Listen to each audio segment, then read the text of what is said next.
Hey, what's up, lightboltjoe here. Today we are going to discuss the 1981 cult classic film, The Great Muppet Caper. So this came out June 81. The Muppet Show Season 5 ended May 81. So the series finale of The Muppet Show ended in 81. I think it was like 1976 to 1981, 5 seasons.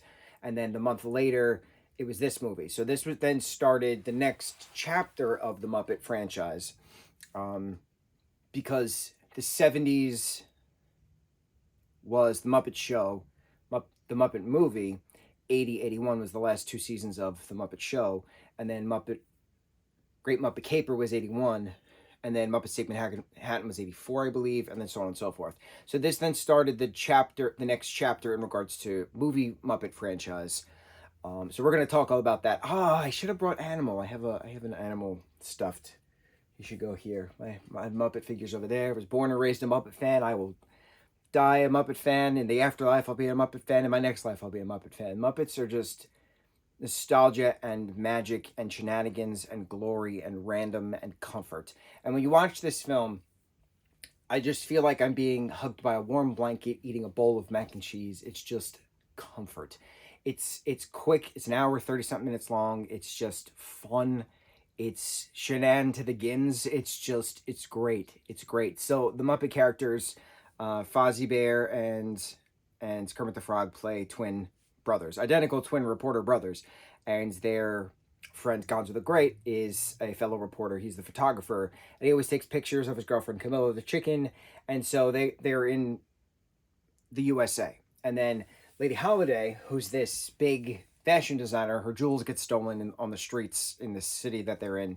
And so Lady Holiday's with her brother, Nicky Holiday, and doesn't understand how the jewels could have been stolen and all these things. And then they go back to England, and then the reporters, brothers, decide to go try to convince the head chief of the newspaper that they work for to pay their way to get to London to investigate, to talk to Lady Holiday, get her side of the story, do an interview. The newspaper chief doesn't pay, so they find a way to just be on the underbelly of the airplane with all the cargo and the other animals. Get dropped into a lake in England, have a hilarious moment with a guy on a bench.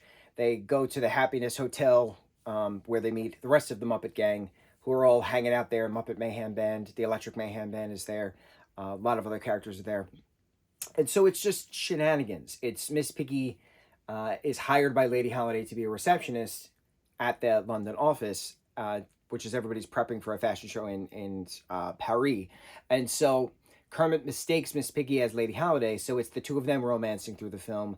It's another, theft going on at a club. It's Miss Piggy breaking into 17 Highbrow Street.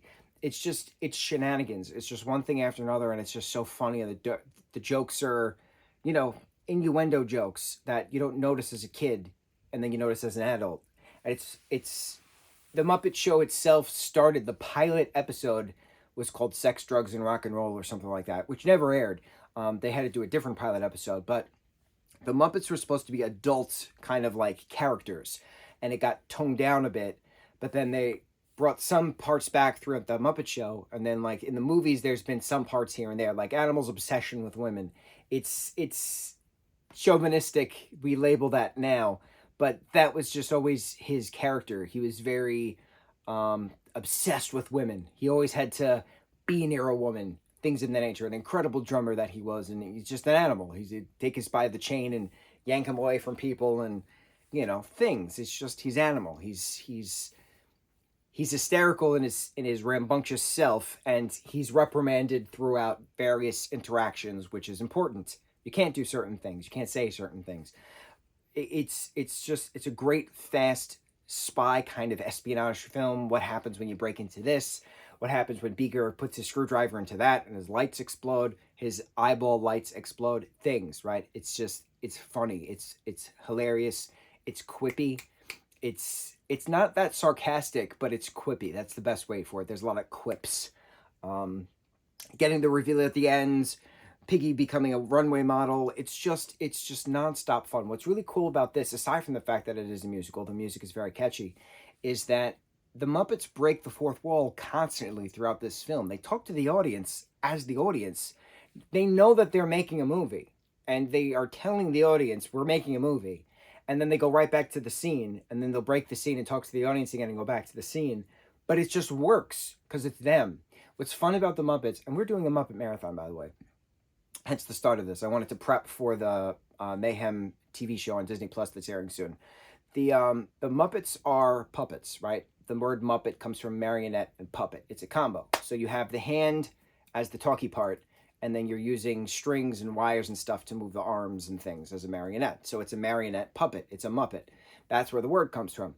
And to have Oscar the Grouch as a cameo, a Sesame Street character cameo, was really fun in one particular scene. Miss Piggy riding in on the bike was really fun in another particular scene. I'm throwing off track, but it's just memories with this. I have a lot of memories laughing with my brother watching this constantly, laughing with our parents watching this. We all love the Muppets, so it's always been a great film, and it's always good memories. Anyway, Muppet. So within the Muppet production aspect of it, to have that technical aspect of it, it's pretty neat. The bike riding scene were a lot of remote controls, but with marionette strings as well. Rods involved, like trick of the eye stuff. It's just very well crafted. It's very authentic because there's no CGI in this. It's just practical effects, and practical effects work very, very well within doing this kind of thing. And this was, what I say, June 81 is when it premiered, so that means it was made in 80. It was made in 80. So that's the same year that The Empire Strikes Back came out. And Frank Oz is both the puppeteer and voice of Yoda in 1980's The Empire Strikes Back, Star Wars The Empire Strikes Back, Episode 5. And then here we are, him controlling so many characters. Fozzie Bear, he does Miss Piggy, he does he do Fozzie Bear? I believe he does Fozzie Bear. He does a bunch of other characters. He does Rolf.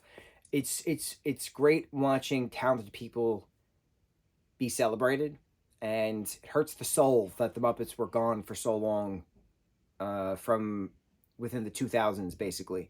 And I'm really glad that they've come back in tenfold. But it's nice to revisit, and it's nice to see that original type of gang, that 1981 gang, that 79 movie gang, that 81 movie gang.